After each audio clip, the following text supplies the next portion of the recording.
Hello friends, welcome back to our channel. జాతీయ ఇంధన ఆయుధాల తయారీ ప్రోగ్రాంలో భాగంగా శక్తివంతమైన లేజర్లు, అధిక శక్తితో కూడిన మైక్రోవేవ్లు వంటి ఆయుధాల రూపకల్పనకు రక్షణ మంత్రిత్వ శాఖకు చెందిన defence research and development organisation DRDO ప్రణాళికలు రచిస్తోంది. భవిష్యత్తులో ఇవి ప్రపంచానికి కీలకమైన ఆయుధాలుగా మారుతాయని భావిస్తోంది. జాతీయ ప్రోగ్రాంలో స్వల్ప, మధ్య, దీర్ఘకాలిక లక్ష్యాలు ఉంటాయి. చివరికి దేశీయంగా 100 కిలోవాట్ల సామర్థ్యంతో కూడిన ఆయుధాలను అభివృద్ధి చేయడమే దీని లక్ష్యమని విశ్వసనీయ వర్గాలు పేర్కొన్నాయి. పూర్తి సమాచారం తెలుసుకునేందుకు వీడియోను స్కిప్ చేయకుండా ఎండ్ వరకు చూడండి.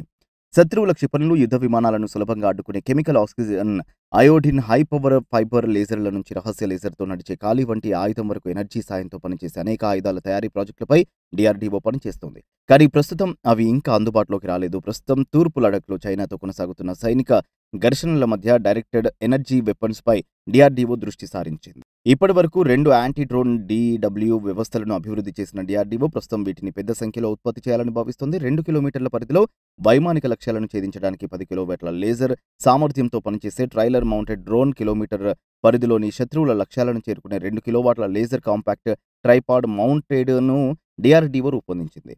సాయుధ దళాలు, ఇంటెలిజెన్స్ ఏజెన్సీలు, పోలీసులకు క్షేత్రస్థాయిలో ఈ మైక్రో డ్రోన్లు ఉపయోగపడతాయని కమాండ్ కంట్రోల్ వ్యవస్థ లేదా లేజర్ ఎలక్ట్రానిక్ విధానం ద్వారా శత్రువుల కదలికలను గమనించి దెబ్బతీయగలగనని అధికారులు తెలిపారు. డ్రోన్లు, వాహనాలు, పడవలను ధ్వంసం చేయడానికి America, Russia, China, Germany, Israel వంటి దేశాలు అభివృద్ధి చేసిన అత్యంత శక్తివంతమైన DEWలతో పోలిస్తే ఈ స్వదేశీ వ్యవస్థలు చాలా ఉత్తమమైనవని వివరించారు. ఉదాహరణకు, అమెరికాలో చాలా ఏళ్ల కిందటే డ్రోన్లను కూల్చడానికి ఒక యుద్ధ నౌక నుంచి 33 కిలోవాట్ల లేజర్ ఆయుధాన్ని పరీక్షించింది.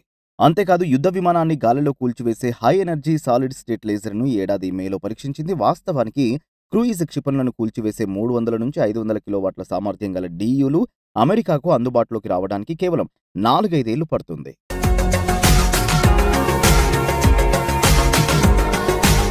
మరిన్ని అప్డేట్స్ కోసం మా ఛానల్ని సబ్స్క్రైబ్ చేయండి.